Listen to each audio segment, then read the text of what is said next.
سودانی وای گوت، سودانی نیگەرانە، سودانی ڕەخنەی هەیە، سودانی و چەندان بەهانەی دیکە. ئەمە دیاردەیەکی دیکەی سیاسی ناشرینی هەرێمی کوردستانە وەکو سەدان دیاردەی دیکە. ئەمە گوتەی توانە عوسمان ڕۆژنامەنووسی دیاری کووردە. دوایەوەی دوێنێ فراکسیۆنی یەکگرتووی ئیسلامی لەگەڵ محەممەد شیع سودانی سەرۆکوەزیرانی عێراق کۆبوونەوە و چەندین بابەتیان لە زاری ئەوە ئاشکرا کرد. لە سۆشیال میدیا کاردانەوەی دروست کرد و چەندین کەسایەتی و لایەن ڕەخنەیان گرت. توانە عوسمان ڕۆژنامەنووسی دیاری کورد لە نووسینێکیدا ڕەخنە دەگرێت و دەڵێت خۆ سودانی سیستانی نییە تەمەنی 94 ساڵ بێت و بڕوای بە کۆنگرێ ڕۆژنامەوانی نەبێت. سودانی دەتوانێت بە دەنگی بەرز قسە بکات و وەرگێڕانی کوردی و ئینگلیزیش بۆ قسەکانی بکرێت.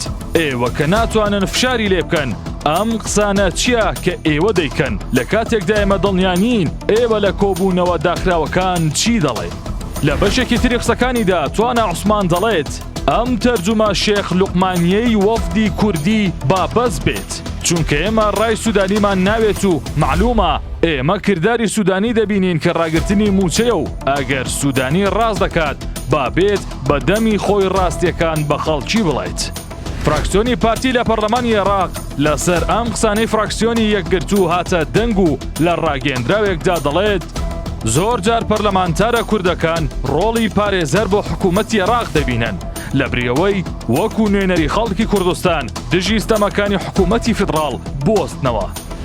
ڕێباز حەملان لە وەڵامی یەک لەو بیانوانەی حکوومەتی عێراق کە فراکسیۆنی یەکگرتوو لە سەردەهاتی ناوخۆ باسی کرد دەڵێت عێراق بە 15 پارێزگا و 23 دەواازەی نێودەوڵەتی و هەردوو بەندەری فاو و عەباس داهاتی ساڵانەی 8 تریلیۆن دینارە. ئیدی بۆچی ڕەخنە لە کەمی داهاتی هەرێم دەگرن لە کاتێک ڕێگانادا نەوتی هەرێمە ناردە بکرێتەوە و ڕێگان نادرێت بەرهەمەکانی هەرێم ڕەوانەی ناوەڕاست و باشووری عێراق بکرێت. 4 پارێزگاین دهۆک، هەولێر، سلێمانی، هەڵەبجە. ئەمە ئێستا لەسەر ئێمەیان کردوتە تەسبیت کە ساڵی 4 تریلیۆنمان هەیە. باشقی چەکە ئێمە 4 تریلیۆنمان هەیە. بێزەحمەت عێراق خۆت چەند داهاتی ناوخۆ هەیە کە باسی شەفافێت و فەساد دەکەن. عێراق بە 15 پارێزگا بە 23 منفەزی نێودەوڵەتی بەندەری فاو، بەندەر عەباس و هەمووامانە 8 تریلیۆنیان هەیە لە ساڵەکە. ئەچێ بە عەقڵی کیایەوە.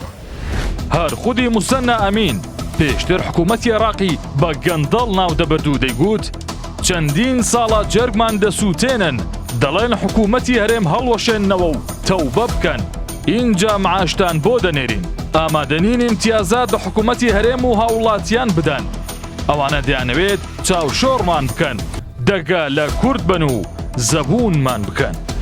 تۆ دەی شەڕی حکوومەتەکە بە میلەتەکە فرۆشی تەحالفی فاسدین عێراق بابڕێەوە ئەمانەی کە بڕۆی لێرە پیانیۆکە بۆ دۆزنەوە چی بۆ بیانێکتر بۆ دۆزنەوە کاکە بڕای بەم قسانە مەکەن ئێوە خەڵکی ڕۆشنبیر و خوێنەوارن ئەمانە ڕاست نین برایان کە بەهێوە ئەوتێ ئەوان ئامادەنین یەک ئیمتیازی حەقیقی بدەن بە خەڵکی هەرێم بیانۆکانیان وازحە بڕۆ حکوومەتی هەرێم هەڵوەشێننەوە تەوبە بکەن لەوەی هەرێمتان هەبووە وەرن تا ئێمە لێرە نانتان ببین باشە لەو ئەوەشمان کرد ڕاستەکەن زەمان چیە ڕاستەکەن عێراق وێرانە کاتێ باسی تۆ داوای موچەکەی ئەڵێ نەوتە دزرێ لە هێوە داوای موچەکەی تا گومەرگە دزرێت کاکە هەموو عێراق هەموویە دزرێت